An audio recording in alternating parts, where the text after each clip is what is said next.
Sebagian besar dari kita mungkin sudah mendengar berita mengenai uji coba vaksin oleh perusahaan farmasi asal China, Sinovac.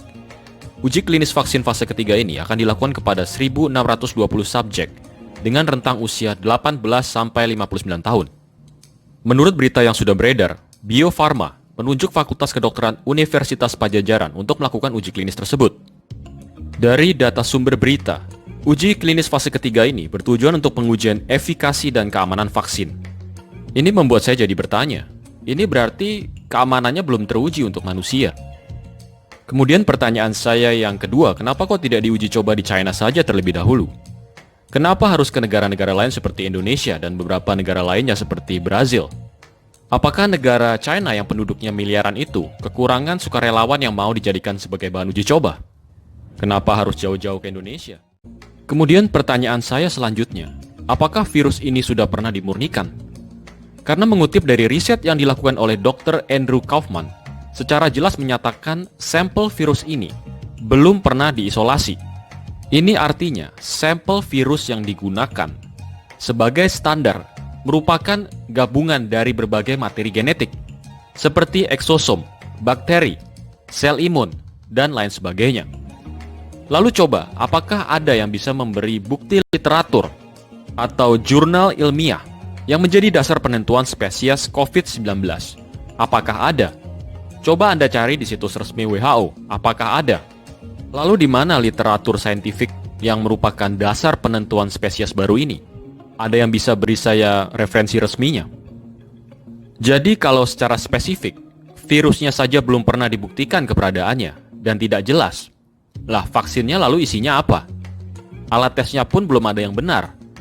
Rapid test ya jelas ngawur. Ini pun sudah diakui oleh banyak ahli. PCR test juga bukan peruntukannya mendeteksi penyakit menular. Lalu apanya yang mau divaksin dan isi vaksin itu apa? Berdasarkan literatur yang dikeluarkan oleh Badan Kontrol Penyakit di Amerika atau CDC, menyatakan bahwa tes PCR tidak dapat memisahkan infeksi dari bakteri dan virus lainnya. Ini artinya, jika Anda dites positif COVID, bisa saja Anda positif karena infeksi virus influenza atau karena TBC, tapi diklaim sebagai COVID. Edan kan? Kemudian, Departemen Kesehatan Australia juga mengeluarkan pernyataan tertulis bahwa PCR test tidak dapat membedakan antara live virus atau virus yang menular dengan RNA yang tidak menular atau yang disebut oleh Dr. Kaufman sebagai eksosom.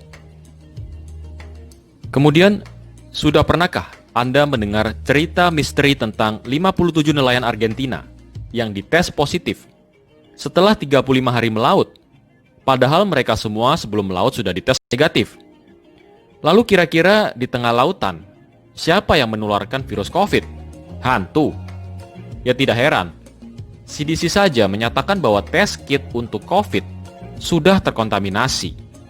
Hal ini dikonfirmasi oleh Badan Pemerintah Amerika Serikat. Jadi dengan fakta bahwa semua tesnya tidak jelas, spesimen virus COVID belum pernah dimurnikan materi genetiknya. Lalu vaksinnya itu isinya apa?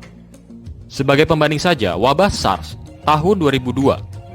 Sampai sekarang, hampir 18 tahun berlalu belum ditemukan vaksinnya. Kemudian wabah MERS tahun 2012. Sampai sekarang juga belum ada vaksinnya. Padahal SARS dan MERS diklaim jauh lebih berbahaya dan mematikan dibanding COVID.